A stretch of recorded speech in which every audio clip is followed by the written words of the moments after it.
and welcome back to the Citizen channel. Hope you're all staying safe and well. And today we have one of our City Imports features, which, as I'm recording this, is we've just had a certain gentleman's son join us at Manchester City, so we're going to have a look at his dad. We're going to look at Alfie today, yes, and it's either pronounced Haaland or Haaland. I'm not too sure, so Norwegian fans do say it's Haaland, but I have actually heard it pronounced sort of Haaland by his dad and Erling, of course, who's now joined Manchester City. So I'm going to call him Alfie for most of this anyway, but Alfie Haaland or Haaland, of course, we're going to have a look at him today. A City import back in time, of course, when they weren't as regular as they are now, of course. Most, at least half the squad, if not more, are obviously imports these days. But let's have a look back at Alfie. Let's remember what he did for us. Please, if you are new to the channel, push that subscribe button. I've just gone through 2,000 subscribers recently, so your help is very much appreciated. Spread the word, and of course, give us a thumbs up. Make an old City fan very, very happy. Yes, birth name Alf Inge Rasdal Haaland. There you go. There's where the Haaland comes in. Obviously, Alfie Haaland, we better know him as. Date of birth was the 23rd of November 1972, a mere spring chicken in Stavanger in Norway. He listed actually one of his favourite hobbies in Norway. He was questioned on this later on as chopping wood. Well, there's nothing wrong with that. It keeps you fit, doesn't it? Which helped him in another skill as well, which we'll mention later on in this little thing. This is a two-part series as well, so this is part one. Obviously, check out part two if you're watching this as soon as that's available. He was raised in a place called Bryn or Bryne, Bryne, and he joined their youth team in 1979. Making his first team debut in 1989 at just age 17. So started young in those days, as they do now.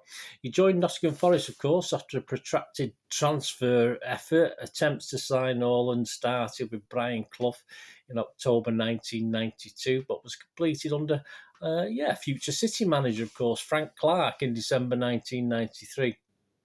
Alfie joined Leeds under George Graham in July 1997. He was part of a successful Leeds team, reached the UEFA Cup semi-finals during the 99-2000 season and also qualified for the Champions League, of course. Alfie was mainly used as a utility player, playing in both midfield and defence under David O'Leary, and City would go on to use him, a couple of managers, of course, while he was there in a very similar way, although he did have his preferred position, but we'll chat about that a little bit more later as well. In 2000, Alfie, then 27 years old, in his prime, let us say at that stage, left Leeds to join City for a fee of £2.5 million on a 5-year contract.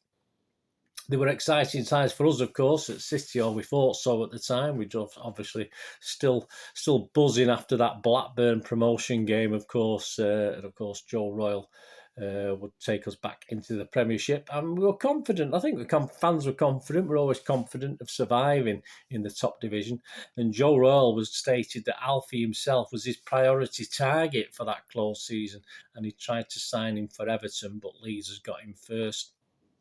He could play centre-half, full-back or midfield. So, yes, very useful utility player, which is something you needed at the time, and even to an extent we need now, of course. Alfie himself preferred a central defensive or central midfield. He always preferred to play central rather than out on the right-hand side or left-hand side. I mean, obviously, preferably on the right. And Royle compared him to Leeds legend of guys of a certain age, a bloke called Paul Madeley. If you remember Paul Madeley, yes, Joe Royle compared him favourably to that player. Oh, and he wasn't, as I said, he wasn't half bad at chucking the ball in as well. There'll be an image up there of a long throw, not something we sort of used to at City, of course. We've had to defend against it over the years. But yeah, and obviously hence the chopping wood and what obviously that strengthened his arms for him to fling that ball deep into the box. His debut, though, didn't quite go to plan. Yeah, playing at number 8. I think he played at number 6 and number 2 as well for City. It would get destroyed, or we would get destroyed, not particularly Alfie.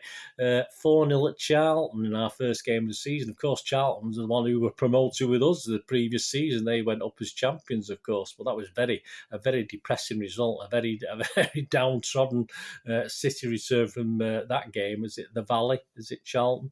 A 4-0 loss. And although Alfie certainly wasn't the worst culprit, he summed things up by saying too many of us just didn't perform. It wasn't that we weren't up for the game, but Charlton seemed to be more up for it, if you like. That cannot happen again. As I said, Alfie was probably the best of our defenders. Was always busy, always effective, but the understanding in the defence needed a little bit of work, and he reckoned it would be a wake-up call for City. The fans were there in the numbers, of course, there to witness his debut. They were great, and it was even relayed back. I was at Main Road that day. He was actually relayed back to screens at Main Road. I forgot all about this until I found my little ticket stub for it. So much was the demand to see this first game back in the Premiership under Joe Royle. And I was at the screening, and we were just as disappointed at that. Obviously, the 4-0 loss as the around 2,000 that had made the trip down south. But we wouldn't have long to wait. We wouldn't have long to wait to see Alfie get his first goal. Never a prolific scorer, of course he wasn't. But his first goal in his first game at Main Road are superb. And it was in a 4-2 home win over Sunderland, where he added to a one-chop hat-trick. Yeah, a good hat-trick for one-chop. And even one-chop supplied the cross for Alfie to slide in at the near post. Well, I think it was the near post. He slid it home anyway. On September the 5th, he was handed the captaincy, which was on the cards always, and led the team out at Ellen Road. Yeah, his previous team, where he still had a lot of good memories, a lot of good friends, of course. He only had nice things to say about the previous City captain at the time, Richard Edgill. Yeah, he'd had the captaincy taken off him, but he'd been taken out of the firing line by Joe Royle because obviously he'd become a target for the City Boo Boys.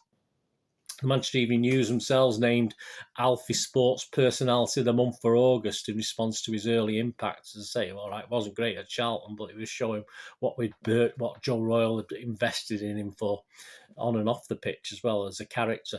And it hadn't taken him long to endear himself to either the local media, or of course us the City fans.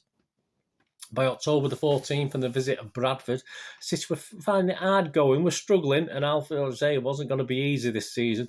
And Alfie had picked up a bit of a niggly groin injury that meant he didn't finish a couple of games. But with 2 wins from 8 games, a win against Bradford was welcome, very welcome. And Alfie again was on the score sheet with a blast from outside the area. He was playing more in a defensive role, and ironically, in that game, Royle wanted to sort of move him more into midfield, into one of his favoured positions, central midfield, for this Bradford game. But because of the Bradford team, the Bantams team sheet, Royle decided a tactical change was needed, so he ended up playing, Alfie in defence again. A home win followed against Southampton, but we'd lose our next 6 games, starting with a 5-0 thrashing, an embarrassing thrashing at Arsenal. 3 games into this poor run, we welcomed United to Main Road, and Alfie was the only player to have started every single game of the season by then. I mean, he himself reflected on the lack of consistency so far that season. Despite a good performance, we'd lose 1-0 to United as well. We did win 5-0 against Everton, so that was a brief respite. That was on December the 9th. But by this time, by the time the FA Cup started in early January against Birmingham, City sat a disappointing 19th out of 20th in the Premier League. After Everton, Haaland would feature on the score sheet for a third and final time in a 2-2 draw at Villa Park. A one-chop assist again was smacked in by Alfie past future City keeper David James in that one. And when the reverse match against Leeds came about, the second time we played them on the 13th of January, Alfie was lining up with 2 other ex-Leeds players as well. Danny Granville had joined us and recently bought Darren Huckabee as well from Leeds. And Leeds, sadly though, would gain revenge for that 2-1 victory we had at their place early in the season. They'd humiliate us at Main Road 4-0. Alfie, though, was talking a good game and noted that the morale of the team was still high, but things were sadly getting worse for City as far as the table was concerned. A brief FA Cup run was halted 4-2 at Anfield, and a 1-0 win at Newcastle on the 24th of February was only our first league win since the Everton 5-0 2.5 months earlier. So what we're going to do, join me in part 2 as we look at Alfie's first game that he misses, for City, and also he has a disastrous trip, of course, to Old Trafford, which will have repercussions for his very footballing future. So please join me in part 2 of more of this City imports. Alfie, Haaland, whichever way we pronounce it. Thanks for watching, guys. Please, whatever you do, until we meet again, I only ask one thing, don't I? Please, you and your families all stay safe, please. Come on, City. Thanks for watching. Bye for now.